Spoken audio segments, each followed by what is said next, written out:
नमस्कार. Doctor speak अंतर्गत आरोग्य संपदा या कार्यक्रमामध्ये आपणा सर्वांचं मनपूर्वक स्वागत. मन मनास उमगत नाही आधार कसा शोधावा, मन मनास उमगत नाही आधार कसा शोधावा, स्वप्नातील पदर धुक्याचा हातास कसा लागावा. खरंच असं म्हणतात, आपल्या मनाचा तळ शोधणं ही खरंच खूप अवघड गोष्ट आहे. मनाचा थांग कुणालाच लागत नाही. बघा प्रेक्षक हो, आपण आपल्या शारीरिक आरोग्याकडे खूप लक्ष देतो. आपलं शारीरिक आरोग्य चांगलं राहावं म्हणून आपण व्यायामशाळेत जातो, व्यायाम करतो, तंदुरुस्ती राखण्यासाठी विविध प्रकार करत असतो. आणि काही शारीरिक आजार झाले तर लगेचच आपण डॉक्टरांकडे सुद्धा धाव घेतो. शारीरिक आजारांच्या बाबतीत किंवा शारीरिक आरोग्याच्या बाबतीत आपण बरंच सजग असतो. पण आपल्या मनाच्या आरोग्याचं काय, मनाच्या स्थितीचं काय? आपल्या मनाच्या आरोग्याच्या बाबतीत आपण तितके सजग आहोत का? आणि कधीतरी आपल्या मनाला जेव्हा आजार होतात तेव्हा आपण डॉक्टरांकडे जातो का? का डॉक्टरांकडे जाण्याच्या ऐवजी मला कोणताच आजार नाही ही वृत्ती असण्याकडे आपली प्रवृत्ती होते.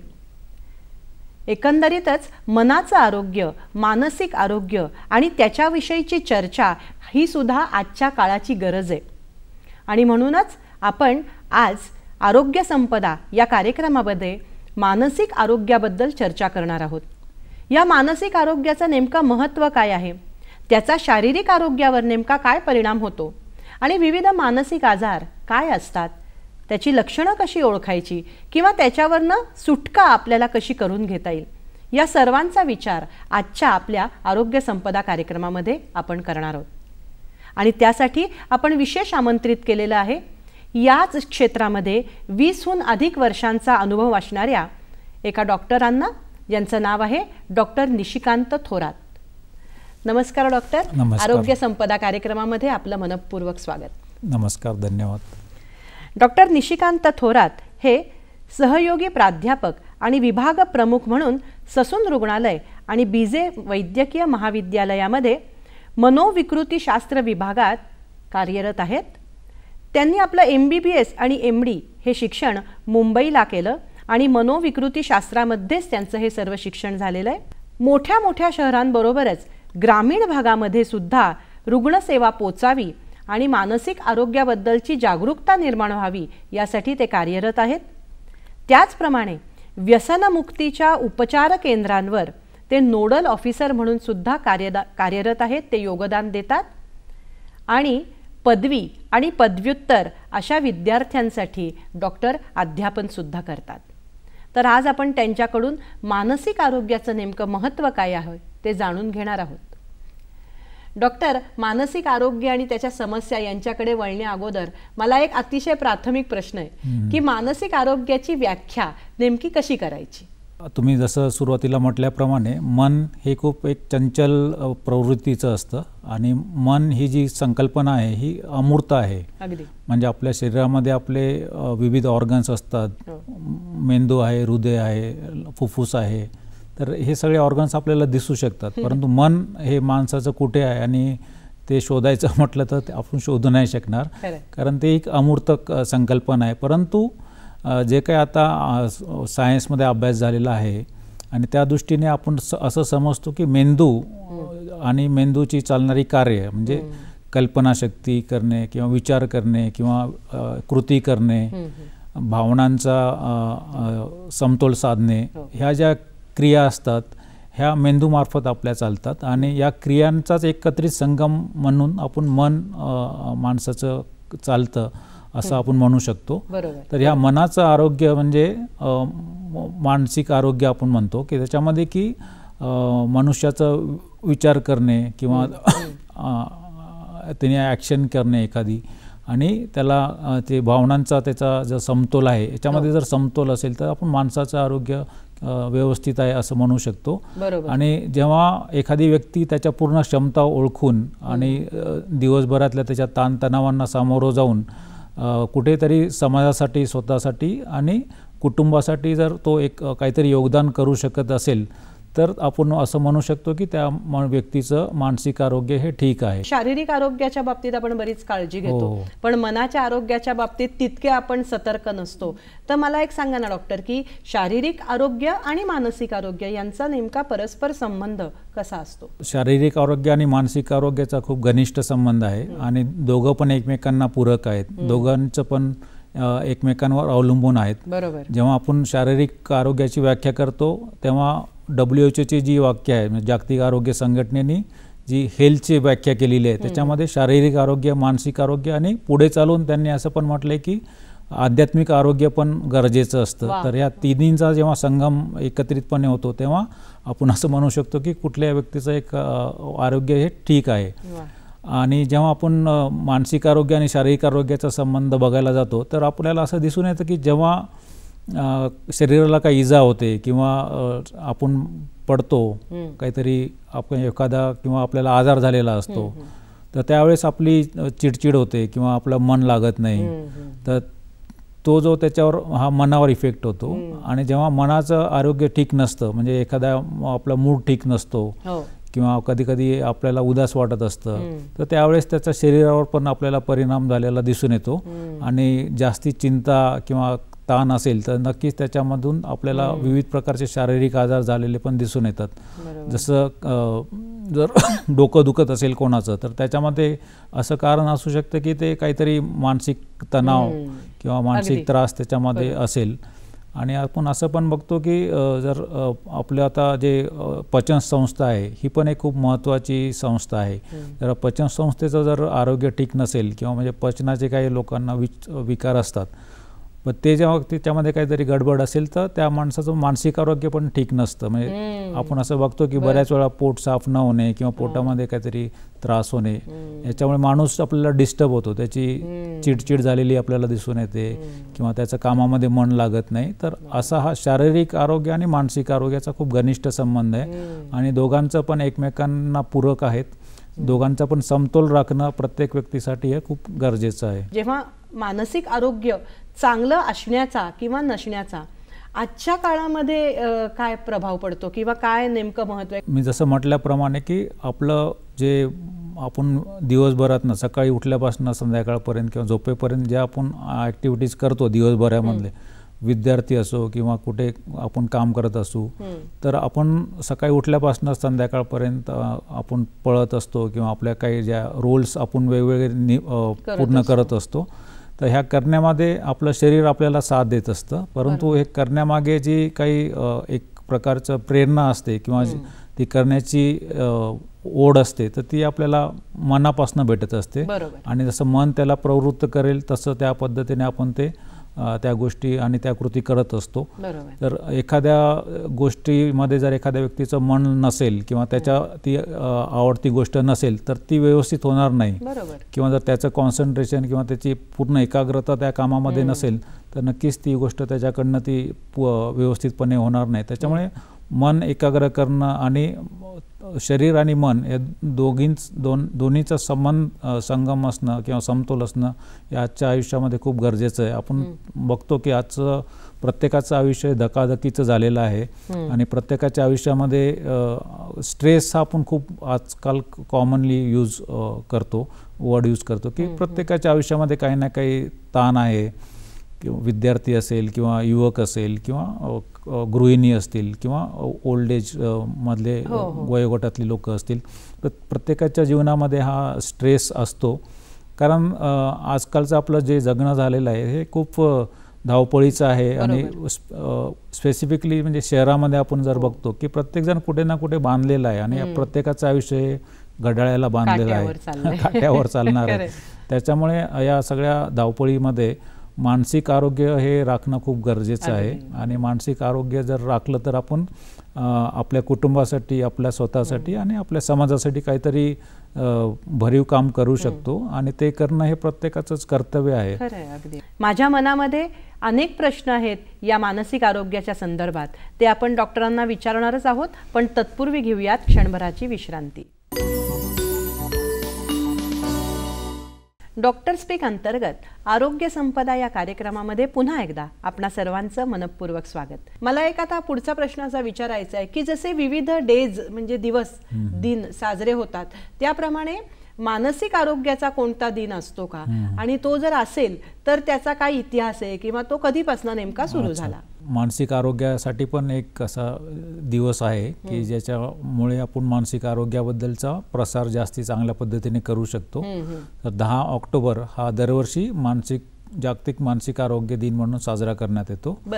आणि हा दिवस साजरा करण्यामागे जी संकल्पना आहे ती जागतिक आरोग्य संघटना आणि world federation of mental health ही जी एक जागतिक संघटना आहे ही मानसिक आरोग्यामध्ये जास्ती काम करते. तर या संघटनेने 1992 पासनं ही सुरुवात केली होती. 1992 पासनं. हां, कारण मानसिक आरोग्याबद्दल आपण बघतो की समाजामध्ये बरेचसे गैरसमज आहेत किंवा भीती असते किंवा अनास्था असते आणि त्यामुळे जे मानसिक आजारांचं प्रमाण आहे ते वाढलेलं दिसून येतं. तर हे कुठेतरी थांबवण्यासाठी आणि जी रुग्णांची गरज आहे त्यात तिथपर्यंत पोहोचण्यासाठी, प्रसार करण्यासाठी हा दिवस जगभरामध्ये साजरा करण्यात येतो. आणि या 10 ऑक्टोबर रोजी जे मानसिक आरोग्य क्षेत्रात काम करणारे प्रोफेशनल्स आहेत, म्हणजे त्याच्यामध्ये मानसोपचार तज्ज्ञ असतील किंवा सायकॅट्रिक सोशल वर्कर्स असतील किंवा काउन्सिलर्स असतील, क्लिनिकल सायकोलॉजिस्ट असतील, परत सायकॅट्रिक नर्सेस असतील, तर असे सगळे आणि काही NGOज आहेत की जे या क्षेत्रामध्ये काम करतात. असे सगळे मिळून विविध कार्यक्रम एकत्रितपणे आयोजित करतात की आणि समाजापर्यंत पोहोचवण्याचा त्यांचा प्रयत्न असतो की मानसिक आरोग्याचं महत्त्व काय आणि यासाठी आपण ज्या रुग्णांचे काही हक्क असतात किंवा प्रत्येक रुग्णाला त्याला उपचार वेळेमध्ये भेटणं गरजेचं आहे आणि त्याची ओळख होणं गरजेचं आहे आणि उपचार भेटल्यानंतर परत त्याचं पुनर्वसन करणं पण गरजेचं आहे. तर या गरजांकडे लक्ष वेधण्यासाठी हा जागतिक मानसिक आरोग्य दिन हा पूर्ण देशभरामध्ये आणि जगभरामध्ये साजरा करण्यात येतो. वा वा वा, खूपच महत्त्वाचं आहे की त्याच्यानंतरचं पुनर्वसन जो तुम्ही हा मुद्दा काढला तोही महत्त्वाचा आहे. पण मग त्या दिनाचं प्रत्येक वर्षीचं काही बोधवाक्य किंवा प्रत्येक वर्षीचा लोगो हा काही वेगळा असतो का? लोगो हा म्हणजे मेंटल हेल्थ वीक हा जो आरोग्य संघटनेने दिलेला आहे तो असतो, परंतु थीम ही दरवर्षी वेगवेगळी असते. तर ज्या पद्धतीने मानसिक आरोग्याचे महत्त्व प्रत्येक वर्षी काहीतरी त्याच्यामध्ये बदल होत असतं. आपण आधीच म्हटल्याप्रमाणे मन ही चंचल प्रवृत्ती असल्यामुळे त्याच्यामध्ये जे संदर्भ असतात ते पण कधी कधी बदलतात. आता आपण पूर्ण जगभरामध्ये बघतोय की सगळी जगभरामध्ये खूप आपत्ती आणि नॅचरल कॅटास्ट्रॉफीज हे खूप वाढलेले बघून आपल्याला दिसत आहेत. मागच्या 3-4 वर्षापासून आपण बघतोय की रशिया आणि युक्रेनमध्ये युद्ध चालू आहे, परत इस्रायल आणि गाझा या पॅलेस्टाईन यांच्यामध्ये पण युद्ध चालू आहे आणि बऱ्याच ठिकाणी असे संघर्ष चालू आहेत. यासोबतच यावर्षी आपण आपल्या पर्टिक्युलरली भारतामध्ये बघतोय की बरेचसे नॅचरल डिझास्टर्स झालेले आहेत. हिमाचल प्रदेश असेल किंवा आपला इव्हन आता नुकताच आपल्या मराठवाड्यामध्ये, महाराष्ट्रामध्ये सोलापूर डिस्ट्रिक्ट आहे किंवा मराठवाड्यामध्ये खूप अतिवृष्टी झाली आणि पूर आला त्याच्यामुळे. तर हे काही नॅचरल डिझास्टर्स आणि आपत्ती जे प्रसंग येतात यामध्ये पूर्ण व्यक्तीचं नुकसान होतं, म्हणजे त्याचं पर्सनल नुकसान होतं, जीवितहानी होते किंवा आर्थिक हानी होते आणि उद्योगधंद्याची पण हानी होते. तर असा खूप एकत्रित याचा परिणाम त्या व्यक्तीच्या मानसिकतेवर होतो. तर हे ओळखून यावर्षीचं जे थीम आहे ती आहे की आपत्ती आणि आपत्कालीन परिस्थितीमध्ये मानसिक आरोग्याचे महत्त्व. म्हणजे इंग्लिशमध्ये बोलायचं झालं तर त्याच्यामध्ये access to mental health in catastrophes and emergencies. तर हे यावर्षीचं थीम आहे की ज्यामुळे आपल्याला या विषयावर लक्ष केंद्रित करता येईल आणि ज्या काही आपत्कालीन परिस्थितीज आहेत त्यामध्ये मानसिक आरोग्य उभं करण्यासाठी याच्यामध्ये खूप म्हणजे एकतर याच्यामध्ये काम करणारे स्पेशालिस्ट आहेत, परंतु इतर जे सरकारी विभाग असतील किंवा काही NGOज असतील यांना पण याच्यामध्ये इन्व्हॉल्व करणं खूप गरजेचं आहे. आणि ते महत्त्व ओळखून मला वाटतं की आरोग्य संघटनेने यावर्षीचं हे बोधवाक्य निवडलं असावं. हो, बरोबर आहे. आता जेव्हा आपण मानसिक आरोग्याबद्दल बोलतो, साहजिकच मानसिक समस्या हा एक विषय येतो. तर मला जाणून घ्यायला आवडेल की मानसिक समस्या ह्या नेमक्या कोणत्या असतात आणि त्याचं वर्गीकरण हे नेमकं कशाच्या आधारे केलं? जेव्हा आपण मानसिक आरोग्याबद्दल बोलतो की काही ज्या समस्या असतात त्या पर्सनल असतात किंवा त्या खूप कमी काळ चालणाऱ्या असतात.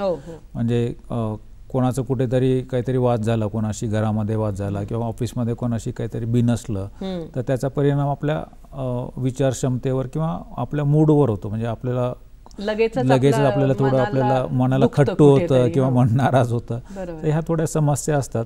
आणि जेव्हा आपण मानसिक समस्या हा एक वेगळा प्रकार आणि मानसिक आजार जेव्हा आपण म्हणतो तर तो थोडा वेगळा प्रकार आहे. तर आज आपण बघतो की जे काही आपल्यापुढे आकडेवारी समोर येते त्याच्यामध्ये आपण बघतो की जर 6 व्यक्तीमध्ये एका व्यक्तीला काहीतरी मानसिक समस्या आजकालच्या जीवनामध्ये आपल्याला झालेली दिसून येते. त्याच्यामुळे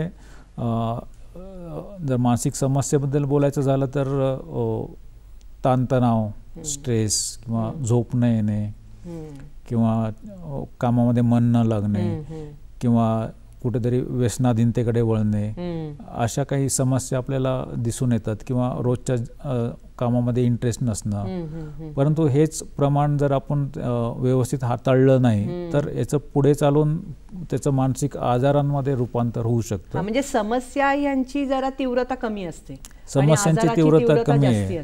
पण त्या समस्यांना जर आपण व्यवस्थितपणे हाताळलं नाही किंवा त्याच्यामधनं काहीतरी मार्ग काढला नाही तर त्याची पुढे चालून व्याप्ती वाढत जाऊन कदाचित त्याचं मानसिक आरोग्यामध्ये आजारांमध्ये रूपांतर होऊ शकतं. अनेकदा आपण आजूबाजूला बघतो की नैराश्य किंवा डिप्रेशन याचे बरेच लोक शिकार झालेले दिसतात. किंवा आणि आता तो शब्द वापरणं हे लोक वापरायलाही लागलेत. पूर्वी कदाचित असा शब्द वापरणं की मला नैराश्य आहे, मला डिप्रेशन आहे, आता ओपनली लोक सांगायलाही लागलेत.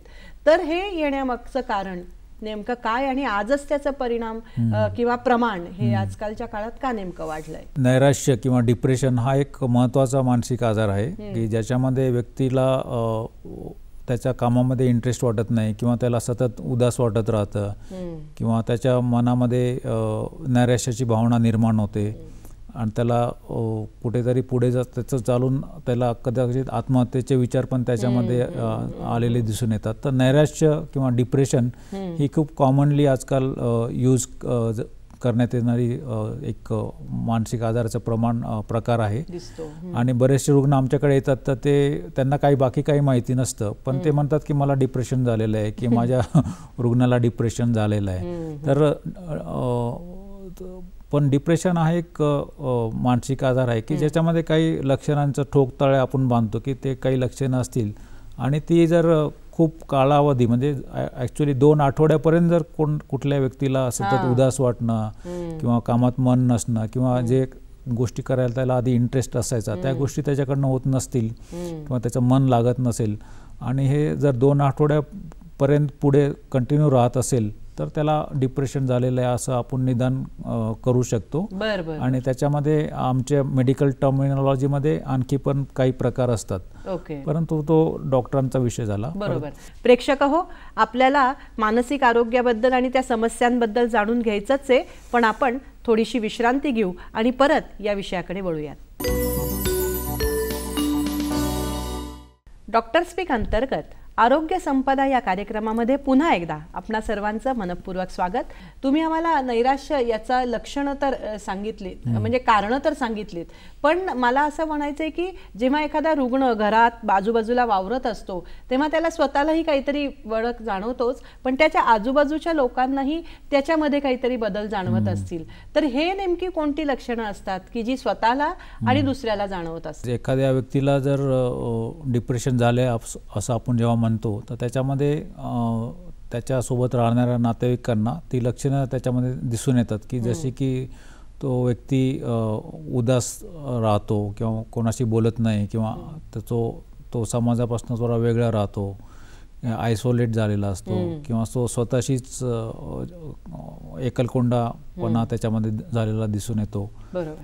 त्याच पद्धतीने त्याला ज्या गोष्टी तो करायचा त्या गोष्टी करण्यामध्ये त्याला इंटरेस्ट कमी होतो त्याचा. म्हणजे तो कुठे कामाला जात असेल तर कामावर जाणार नाही, किंवा विद्यार्थी असेल तर तो कॉलेजला जाणार नाही, किंवा गृहिणी असेल तर तिला ते रोजचं काम करण्यामध्ये तिला इंटरेस्ट येणार नाही.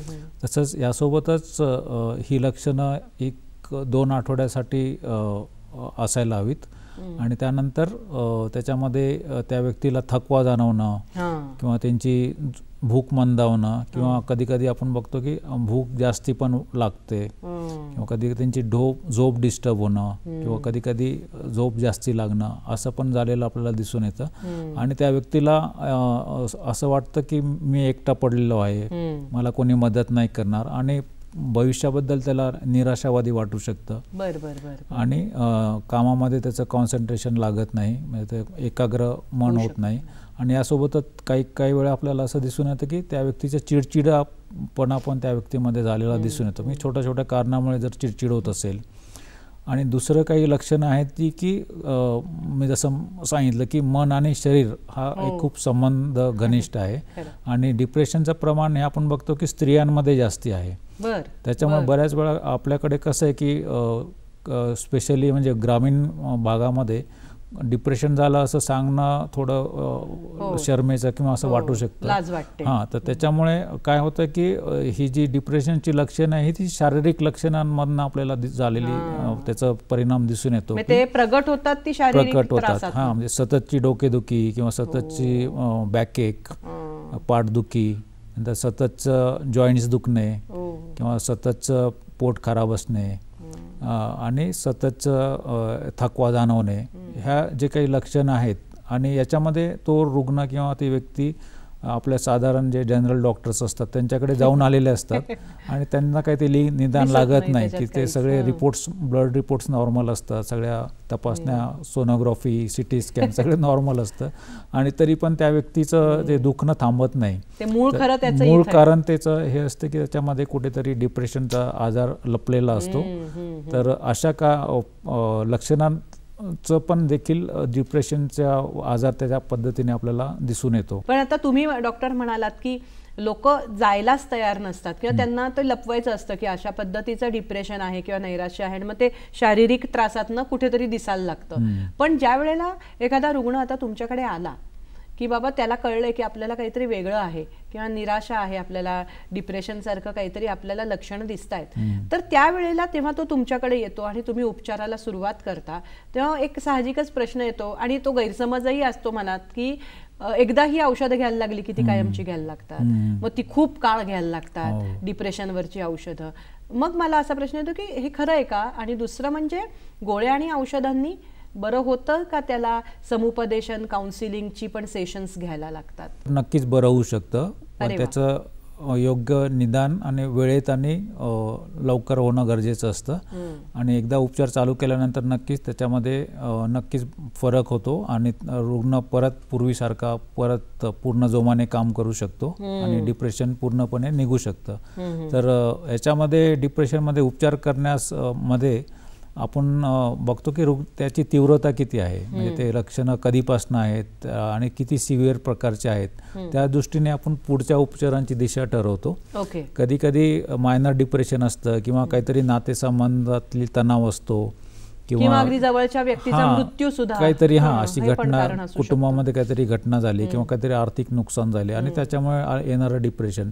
त्याच्यामध्ये आपण जास्ती काउन्सिलिंग किंवा त्या क्लिनिक त्याचे जे सायकोथेरपीचा काही प्रकार आहेत, तर त्या पद्धतीने समुपदेशन करून आणि सायकोथेरपीच्या पद्धती वापरून आपण डिप्रेशनला ट्रीटमेंट करतो. परंतु काही वेळा आपल्याला दिसतं की ही डिप्रेशनची लक्षणं खूप सिव्हिअर प्रकारचे आहेत, की ज्याच्यामध्ये की खूप काळपर्यंत डिप्रेशन राहिलेलं आहे, किंवा त्या व्यक्तीला जर आत्महत्येचे विचार येत असतील आणि स्वतःच्याबद्दल खूपच निगेटिव्हिटी जर त्याच्यामध्ये निर्माण झालेली असेल, तर अशा केसेसमध्ये आपल्याला नक्कीच त्याच्यामध्ये औषधोपचार चालू करावा लागतो. आणि औषधोपचार आणि समुपदेशन अशा दोन्ही पद्धतीने आपण त्याला ट्रीटमेंट करू शकतो. दुसरा प्रश्न होता की ही औषधं म्हणजे एकदा घेतली की परत किती वर्ष घ्यावी लागतात का, असं काही व्यक्तींमध्ये असं गैरसमज असतो की ही सतत घ्यावी लागतात. असं नाही आहे. पण डिप्रेशन जर आपण एखाद्या व्यक्तीला झालं तर कमीत कमी ती औषधं 6 महिने ते 1 वर्षभरापर्यंत रेग्युलर घेणं गरजेचं असतं.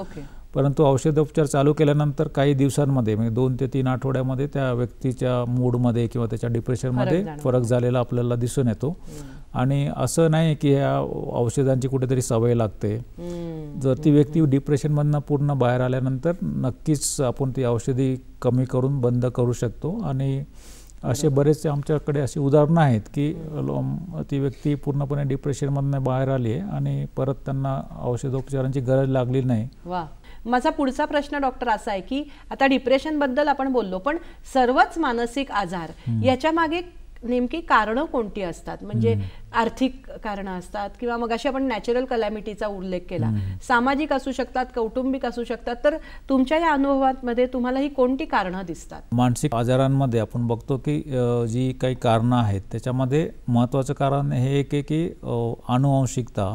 हो का? हां, अनुवंशिक म्हणजे जर आपल्या फॅमिलीमध्ये कोणाला हा आजार असेल तर जी तीव्र स्वरूपाचे मानसिक आजार जसे आहेत की सिझोफ्रेनिया आहे, बायपोलर डिसऑर्डर आहे किंवा कधी कधी आपण डिप्रेशन आहे, असे आजार हे अनुवंशिकतेमुळे आपल्याला पुढच्या पिढीमध्ये झालेले दिसून येतात. परंतु दुसरे जे काही आजार आहेत, अँझायटी डिसऑर्डर्स असतील किंवा स्ट्रेस रिलेटेड डिसऑर्डर्स असतील, तर याच्यामध्ये सभोवतालची परिस्थिती आणि त्या व्यक्तीची ती कोप करण्याची क्षमता, कुठल्या प्रसंगाला सामोरं जाण्याची त्याच्यामध्ये कुवत किती आहे, याचा जो समतोल जर बिघडला तर कुठेतरी त्याच्यामध्ये आपल्याला दिसून येतं की मानसिक आजारामध्ये त्याचं परिवर्तन झालेलं दिसून येतं.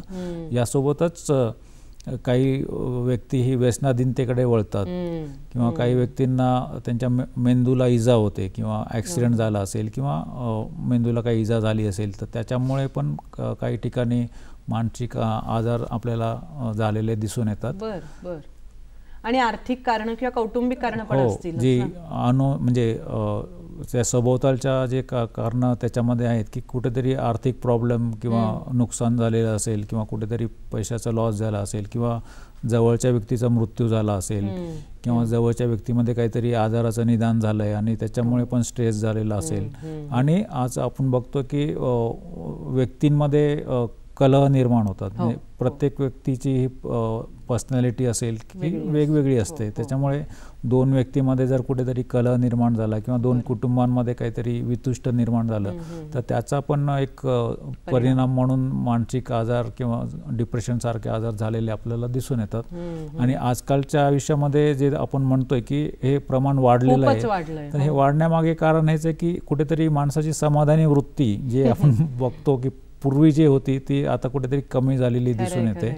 आणि आपल्या प्राचीन याच्यामध्ये जर सांगितलेलं आहे की मनाचे जे 6 शत्रू आहेत, काम, क्रोध, लोभ, मोह, मद आणि मत्सर, हे जे 6 षड्रिपू जे आपण म्हणतो की हेच कुठेतरी आता आपल्याला परत दुसऱ्या मार्गाने ते निर्माण झालेले दिसून येतात.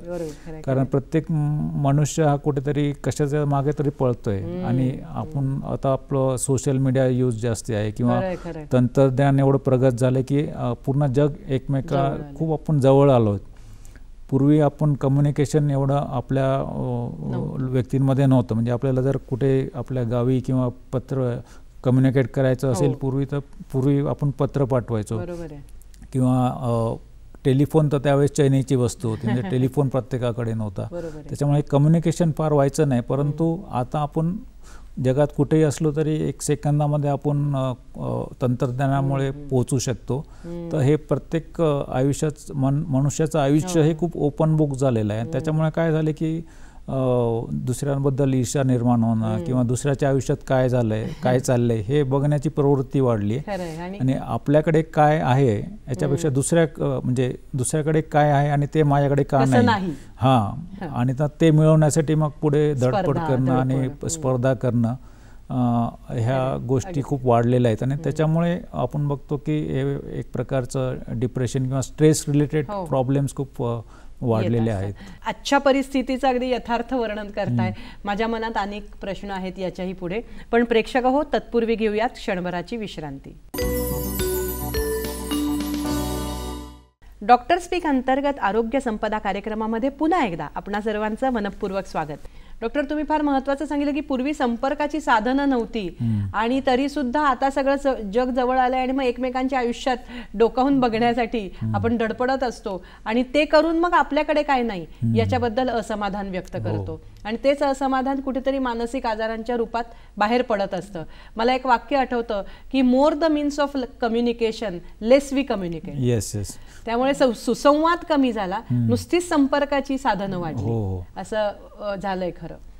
आपण म्हणजे कम्युनिकेशनच्या मीडियम्स वाढलेत, परंतु माणसं एकमेकांपासून जास्ती दुरावत आहेत. म्हणजे आपण घरामध्येच बघतो की प्रत्येक जण आपापल्या मोबाईलमध्ये बिझी असतो आणि प्रत्यक्षात बोलणं कमी झालंय. अगदी. जेव्हा तुम्ही आता सगळ्या प्रकारचे पेशंट बघता, तुम्ही केवळ शहरांमध्ये नाही तर ग्रामीण भागामध्येही काम केलेलं आहे, तर स्त्री पुरुष यांच्यामधलं हे प्रमाण आणि ग्रामीण शहरी या भागांमध्ये मानसिक आजारांचं प्रमाण कसं दिसतं, काय आकडेवारी सांगते?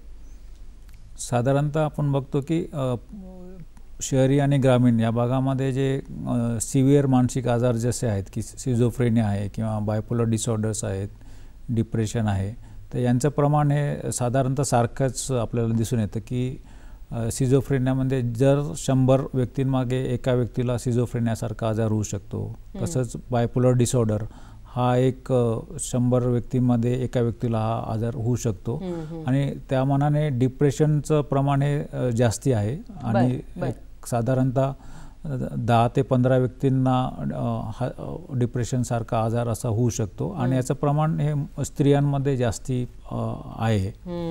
आणि शहरी आणि ग्रामीण भागामध्ये हा फरक आहे की शहरांमध्ये स्ट्रेस रिलेटेड प्रॉब्लेम म्हणजे ताणतणाव हे जास्ती असल्यामुळे की प्रत्येकाचं आयुष्य थोडं धावपळीचं आहे, उसंत भेटत नाही किंवा स्वतःसाठी वेळ काढणं शहराच्या जीवनमानामध्ये अवघड होतं. तर त्या दृष्टीने शहरी भागामध्ये anxiety disorders, stress related disorders, somatic disorders याचं प्रमाण जास्ती आहे. त्याच पद्धतीने आत्महत्येचं प्रमाण पण शहरी भागामध्ये जास्ती प्रमाणात दिसून येतं. कारण शहरामध्ये आपण बघतो की अजून देखील पूर्वी पद्धतीने जीवनमान थोडं संत असतं, स्वतःसाठी वेळ काढता येतो आणि त्याच्यामध्ये लोकांना कम्युनिकेशन त्यांच्यामध्ये होत असतं. म्हणजे कुठेतरी मन त्यांचं शेअरिंग होतं. त्याच्यामध्ये बरेचसे जे काही समस्या असतील तर त्याचा तिटकारा त्याच्यामध्ये झालेला दिसून येतो. परंतु जे सिव्हिअर मानसिक आजार आहेत ते शहरी असेल किंवा ग्रामीण असेल तर त्या भागांमध्ये पण आपल्याला इक्वल प्रमाणात दिसून येतात. आणि मानसिक आजार हे म्हणजे इव्हन लहान मुलांपासून ते वयोवृद्धांपर्यंत हे प्रत्येक वयोगटामध्ये मानसिक आजार हे वेगवेगळ्या प्रकारचे असतात. लहान मुलांमध्ये पण आजकाल आपण बघतो की मानसिक समस्या या बऱ्याच वाढलेल्या आहेत. इतकं सगळं असताना समाज अजून तितकासा ओपन झालेला नाही असं मला वाटतं. बरोबर. की एखादा आजार आपल्याला आहे हे कळल्यानंतर किंवा आपल्याला काहीतरी लक्षणं दिसतात हे कळल्यानंतर पटकन तो डॉक्टरांकडे जायला नकार देतो किंवा जितक्या सहजपणे आपण शरीराच्या आजारासाठी डॉक्टरांकडे जातो तितक्या सहजपणे मानसिक आजारांसाठी येत नाहीत. किंवा मग मी काय वेड आहे का असं, किंवा त्याला मला काय वेड लागलंय का असं एक पटकन म्हणतो तो माणूस. तर असे जे गैरसमज असतात तर त्याबद्दल तुम्ही काय सांगाल? समाजामध्ये मानसिक आरोग्याबद्दल किंवा आजारांबद्दल भरपूर गैरसमज आहेत आणि त्यामुळे आपण बघतो की मानसिक आजारांच्या जे प्रमाण आहे त्यातले फक्त 10 ते 15% पेशंटच किंवा रुग्ण हे डॉक्टरांपर्यंत पोहोचू शकतात किंवा प्रोफेशनल्सकडे पोहोचू शकतात. अजून पण 85% जी रुग्णसंख्या आहे ती उपचारांच्या बाहेर आहे आणि त्यामुळे याचा परिणाम काय होतं की त्या व्यक्तीच्या जीवनामध्ये त्याचा परिणाम आपल्याला झालेला दिसून येतो आणि त्या व्यक्तीचे कुठेतरी त्याच्यामध्ये त्याला अडचणी येत असतात, परंतु ते त्याचं कुठेतरी निदान लागत नाही किंवा दुर्लक्ष केलं जातं. आणि जे गैरसमज आहेत त्याच्यामध्ये एक महत्त्वाचं आहे की हे जे काही आजार आहेत हे काही आजार नाहीत. म्हणजे जस्ट असं काही नसतं, मानसिक आजार वगैरे असं काही नसतं, असं काहीतरी असं काहीतरी मनाचा कुठेतरी कमकुवतपणा आहे, थोडं एवढं सिरियसली घेऊ नका, लाईटली घेऊ, म्हणजे सोडून द्या, बरं वाटेल, असं काही व्यक्तींचा त्याच्यामध्ये कल असतो. आणि बऱ्याच वेळा असं आपल्याला ग्रामीण भागामध्ये किंवा आता इव्हन शहरी भागामध्ये आपण बघतो की याच्यामध्ये लोकांना वाटतं की मानसिक आजार म्हणजे काहीतरी भूतबाधेचा प्रकार आहे किंवा काहीतरी त्याच्यामध्ये कोणीतरी जादूटोणा केलेला आहे किंवा आमचं काहीतरी देवाचं काहीतरी करायचं राहून गेलेलं आहे, त्याच्यामुळे अशा पद्धतीचे आजार झालेले आहेत. त्याच्यामुळे लोकांचा कल असतो की सुरुवातीला त्या पद्धतीने म्हणजे बुवाबाजी किंवा बंधू बाबा यांच्याकडे जाऊन त्याच्यामध्ये काहीतरी मार्ग शोधण्याचा प्रयत्न केला जातो आणि त्याच्यामुळे मग ते ट्रीटमेंटला उशीर होतो, म्हणजे त्याच्यामध्ये बराचसा वेळ जातो किंवा कधी कधी आम्ही बघतो की त्या रुग्णाची लक्षणं खूप वाढतात कारण डॉक्टरांकडे यायला उशीर होतो या सगळ्या प्रकारामुळे. दुसरं एक असतं की गैरसमज असा आहे की हा आजार बरा होत नाही, तर असं नक्कीच नाही, पूर्णपणे बरा होत नाही, आयुष्यभर पूर्णपणे बरा होत नाही. किंवा काही जे आजार मानसिक आजार आहेत, सिझोफ्रेनिया आहे किंवा बायपोलर डिसऑर्डर आहे, याच्यामध्ये हा दीर्घकालीन चालणारे आजार आहेत, याच्यामध्ये नक्कीच खूप दीर्घकालपर्यंत औषधी घ्यावे लागतात. परंतु असं नाही की हा आजार बरा होत नाही, आजाराची लक्षणे नक्कीच बरी होतात आणि ती व्यक्ती परत जीवनामध्ये उभी राहू शकते, कुठेतरी कुटुंबासाठी किंवा स्वतःसाठी ती कॉन्ट्रीब्यूट करू शकते.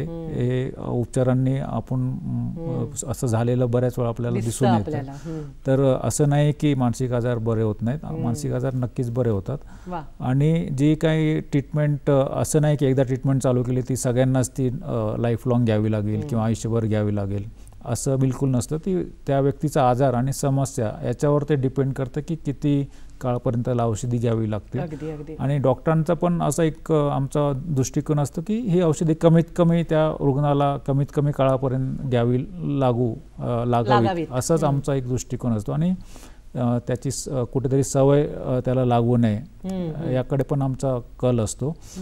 त्याच्यामध्ये हा गैरसमज लोकांमध्ये असतो की या औषधांची सवय लागते, बऱ्याच वेळा लोक म्हणतात की याच्यामध्ये डॉक्टर लोक झोपेच्या गोळ्या देतात तर त्यामुळे पण लोकांचा याच्यामध्ये ट्रीटमेंट न घेण्याकडे कल दिसून येतो.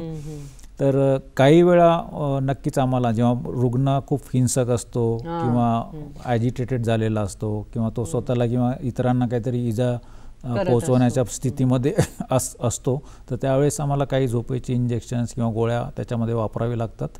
परंतु त्याचा अर्थ असा नाही की डॉक्टर सर्रास झोपेच्या गोळ्या देतात किंवा रुग्णाला झोपून ठेवतात, असं बिलकुल नाही आहे. काही वेळा त्या आजाराची लक्षणं अशा प्रकारची असतात की रुग्ण एकलकोंडा असतो किंवा तो ॲक्टिव्हली पार्टिसिपेट करत नाही किंवा त्याला जास्ती तो स्वतः एकट्यामध्येच राहतो, असे काही लक्षणं असू शकतात. तर त्याच्यामध्ये लक्षणं आणि त्या उपचारांमध्ये गल्लत करता कामा नये. बरोबर. आमचा प्रयत्न हाच असतो की कमीत कमी काळासाठी औषधी आणि जी झोपेची औषधी आपण वापरतो ती खूप कमी काळासाठी वापरतो.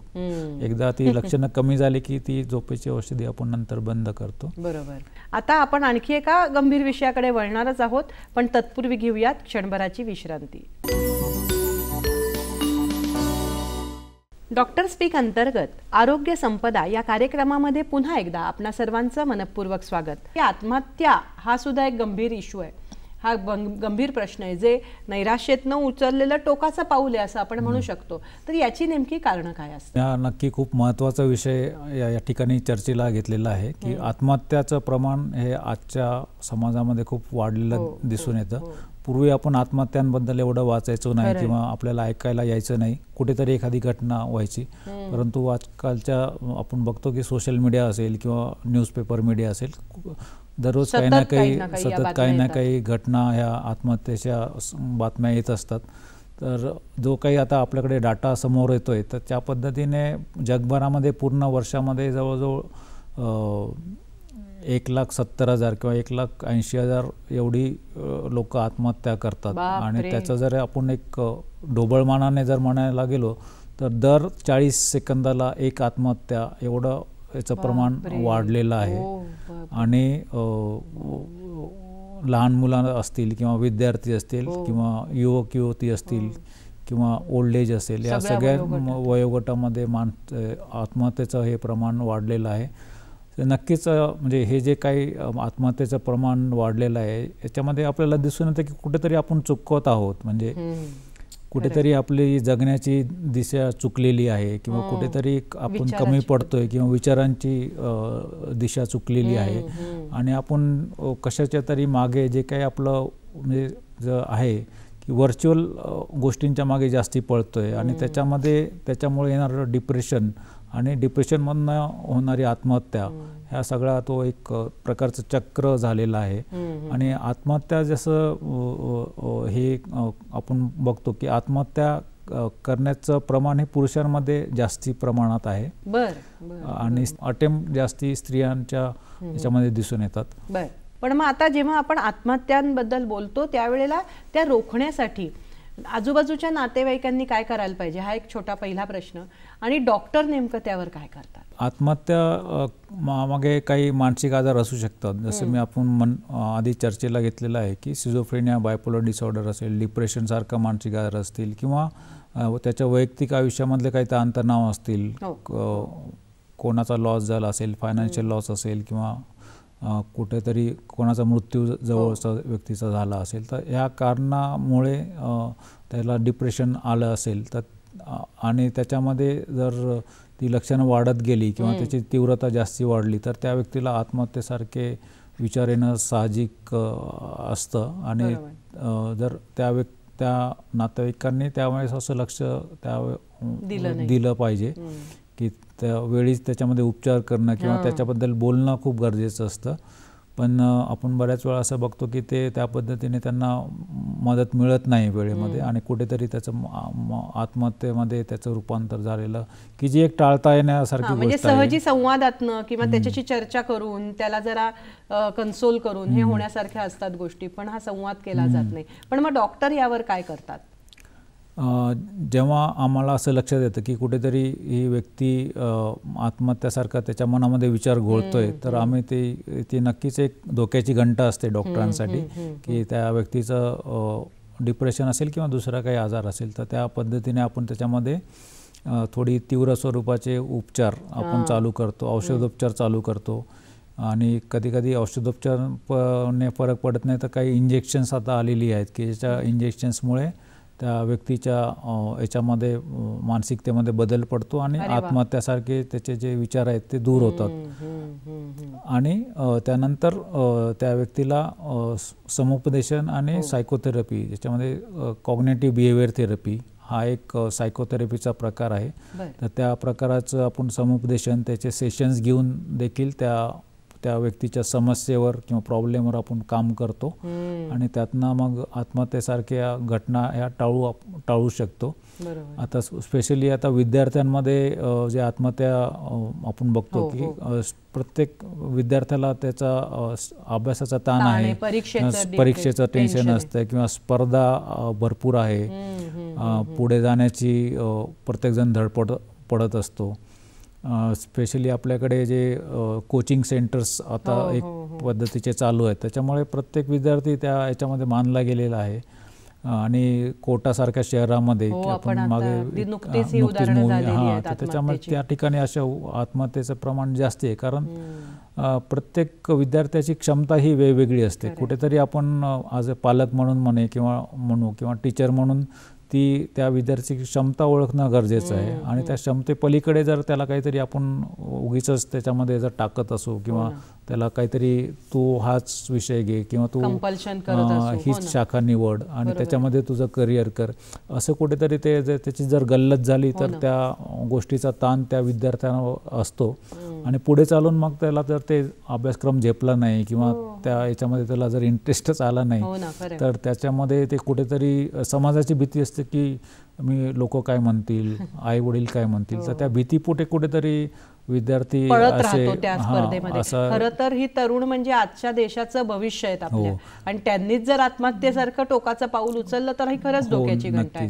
अशा पद्धतीच्या मानसिक समस्या उद्भवूच नाहीत यासाठी एक वैयक्तिक पातळीवर म्हणून मी काय करू शकते माझं मानसिक आरोग्य चांगलं टिकण्यासाठी आणि एक कुटुंबाचं सुद्धा एक एकत्रित मानसिक आरोग्य आहेच ना, तर ते टिकवण्यासाठी आणखी काय करू शकतो? कारण शेवटी आपल्याला कुठेतरी सोल्युशनकडे पण जायचं. हो, प्रत्येक व्यक्तीने आपल्या मानसिक आरोग्याकडे लक्ष देणं खूप गरजेचं आहे. मानसिक आरोग्याकडे लक्ष देणं म्हणजे काय, की आपण काय विचार करतोय, आपण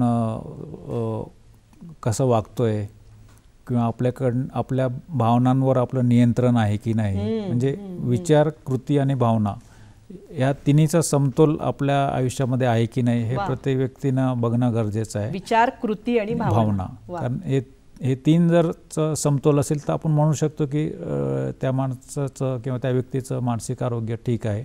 परंतु यामध्ये कुठेतरी भावनावर आपला कंट्रोल नाही आहे, आपण खूप लगेच कुठेतरी चिडतोय किंवा त्याच्यामध्ये आपण व्यक्त होत नाही आहे, किंवा भावनांवर आपलं नियंत्रण नाही आहे, आपण सारखं रडायला येते कोणाला, किंवा खूप तीव्र पद्धतीने आपल्याला राग व्यक्त करण्याचं सारखं जर तसं काही गोष्टी होत असतील, किंवा विचार करणं, आपण काही वेळा आपण चुकीच्या पद्धतीने विचार करणं, किंवा असंबंध काहीतरी तर्क विसंगत विचार करणं, अशा काही वेळा आपल्याला झालेलं दिसून येतात. या सगळ्याकडे आपणच आपलं लक्ष ठेवलं पाहिजे. म्हणजे आपलं सेल्फ ॲनालिसिस आपण सतत करत राहिलं गरजेचं आहे. बरोबर. आणि बऱ्याच वेळा मानसिक आरोग्याबद्दल किंवा आजाराबद्दल आपण बघतो की ही लक्षणं काही वेळा स्वतःला जाणवत नाहीत आजूबाजूला. हां, पण आपल्या सभोवताली राहणार कुटुंबातल्या व्यक्तींना किंवा आपल्या इव्हन मित्रांना, नातेवाईकांना ही लक्षणं लवकर जाणवतात की कुठेतरी याचं काहीतरी आज मूड ठीक दिसत नाही आहे, किंवा कुठेतरी आज चेहऱ्यावर त्याला कुठेतरी नैराश्य जाणवतं आहे, किंवा याचा हा पूर्वीसारखा बोलत नाही आहे, किंवा पूर्वीसारखं याचं वागणं थोडं बदललेलं दिसतंय. त्यांनी वेळीच ते ओळखलं. तर असं कुठे जर लक्षात आलं तर ते थोडं ओळखून त्यामागे नक्की काय कारण आहे हे जाणून घेणं गरजेचं असतं. आणि जर असं काय असेल तर तुम्ही बोला, ते व्यक्त करा. म्हणजे असं नाही की it's okay to be not okay some days. म्हणजे आपला पूर्ण दिवस सगळे दिवस सारखेच असतील असं नाही. कुठेतरी कुठल्या तरी आपल्या सभोवताली घडणाऱ्या घटनांचा परिणाम हा प्रत्येक व्यक्तीच्या आयुष्यामध्ये होत असतो, आणि ती ज्या क्षमतेच्या पलीकडे एखादी जर घटना झाली तर नक्कीच मानसिक आधाराची, मानसिक संवादाची प्रत्येकाला गरज लागते. तर ती गरज आपण ओळखून त्या पद्धतीने जर पावलं उचललीत, तुम्ही आईवडिलांशी बोला, तुमच्या मित्रांशी बोला, किंवा तुमचे संवाद साधणं गरजेचं आहे, एकमेकांशी बोललं पाहिजे. हा खरंच कमी होत चाललेला आहे. आणि यासोबतच वैयक्तिक आयुष्यामध्ये जसं मी म्हटलं की शारीरिक आरोग्य आणि मानसिक आरोग्य याचा खूप घनिष्ठ संबंध आहे. तर असं चालत नाही की फक्त तुम्ही शारीरिक आरोग्याकडे दुर्लक्ष केलं, तर शारीरिक आरोग्य राखणं पण तेवढंच आजकालच्या जीवनामध्ये खूप महत्त्वाचं आहे. आणि शारीरिक आरोग्य राखण्यासाठी व्यस्त असणं, किंवा एक कुठेतरी 30 ते 40 मिनिटाचा रोज व्यायाम असणं, किंवा चालणं, किंवा फिरायला जाणं, किंवा धावणं, किंवा जो एखादा तुम्हाला खेळ खेळायचा आवडत असेल तर खेळ खेळणं हे खूप गरजेचं आहे. किंवा जेव्हा शरीराची हालचाल होते तर आपल्या शरीरामध्ये काही हॉर्मोन सिक्रेट होतात, ज्याला एंडॉर्फिन्स म्हणतात. आणि या एंडॉर्फिन्सचं प्रमाण आपल्या मनावर होत असतो, ज्याच्यामुळे आपल्याला चांगलं वाटतं. आपल्याला लक्षात येतं की एखादी आपण चांगली ॲक्टिव्हिटी केली, किंवा एखादी डान्सची ॲक्टिव्हिटी केली, किंवा शारीरिक श्रम केले, तर आपल्याला त्याच्यामधनं एक फुलफिलमेंट वाटतं की आज मी खूप छान केलं. संस्कृतात असं म्हणतात, चित्ते प्रसन्ने भुवनम प्रसन्नम. मानसिक आरोग्य राखण्यासाठी मनाची प्रसन्नता, मन आनंदी राखण्यासाठी जितकं गरजेचं आहे तितकंच शारीरिक आरोग्य सुद्धा गरजेचं आहे. ते दोघंही एकमेकांवर आधारित आहेत, अवलंबून आहेत. आणि त्याचबरोबर आपलं आध्यात्मिक आरोग्य हे सुद्धा तितकंच महत्त्वाचं आहे. तर शारीरिक, मानसिक आणि आध्यात्मिक आरोग्याची अशी जर या त्रिवेणी सांगड आपण घातलीत तर खरंच एक निरोगी आणि संपन्न असं आयुष्य आपण नक्कीच जगू शकतो. डॉक्टर, तुम्ही आमच्या आरोग्य संपदा कार्यक्रमामध्ये आलात आणि एकंदरीत मानसिक आरोग्याचं महत्त्व काय आम्हाला सांगितलं. आमच्या मनातले अनेक गैरसमज तुम्ही दूर केलेत, त्याबद्दल दूरदर्शनच्या वतीनं मी आपले मनःपूर्वक आभार मानते. धन्यवाद.